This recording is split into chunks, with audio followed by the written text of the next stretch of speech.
The sannyasa diksha was in Shravana during Chaturmasa.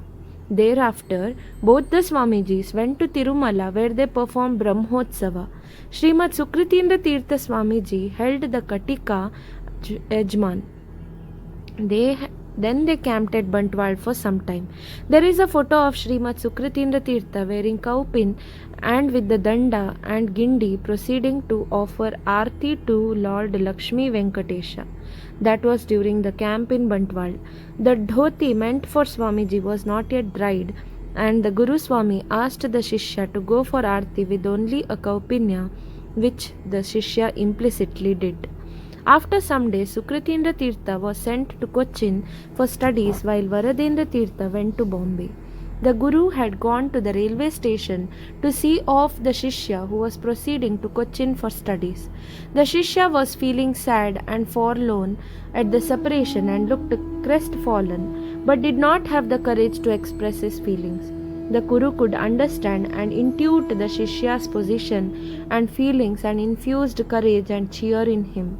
He told the Shishya that he had given him the deities for performing puja and worship, that he should perform the same with sincerity, devotion, and dedication, that there was nothing to fear and that God would take care of everything and all would be well.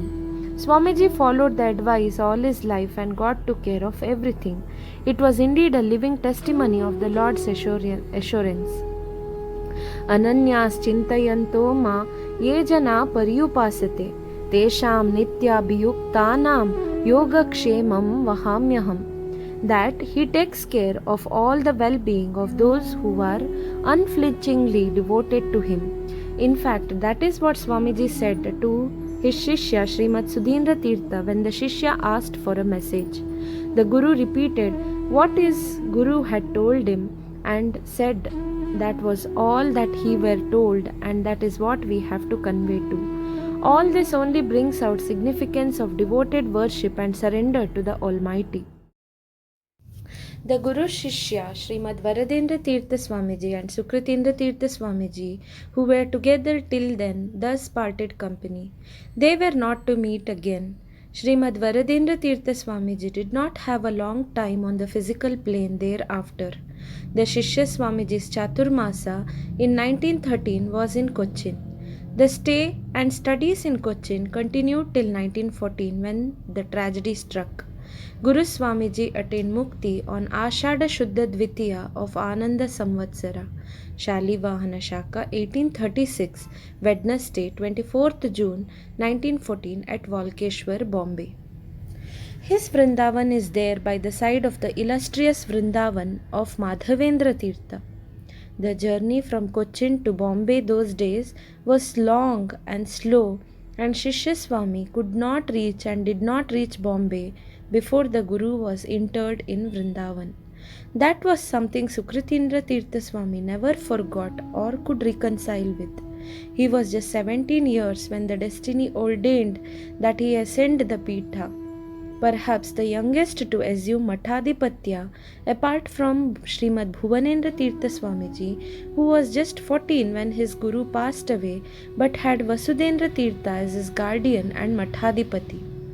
His Holiness Sukritendra Tirtha Swamiji formally ascended the Pitha on Monday, 6th July 1914. With it came numerous unforeseen problems, trials, and tribulations, which unfortunately took their toll.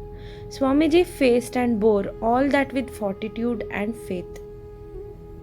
His Holiness regime as Mathadipati began with the large part of Walkeshwar Mutt premises being locked up, except for the essential space for Swamiji's stay and worship because of some case on the ground that he was a minor.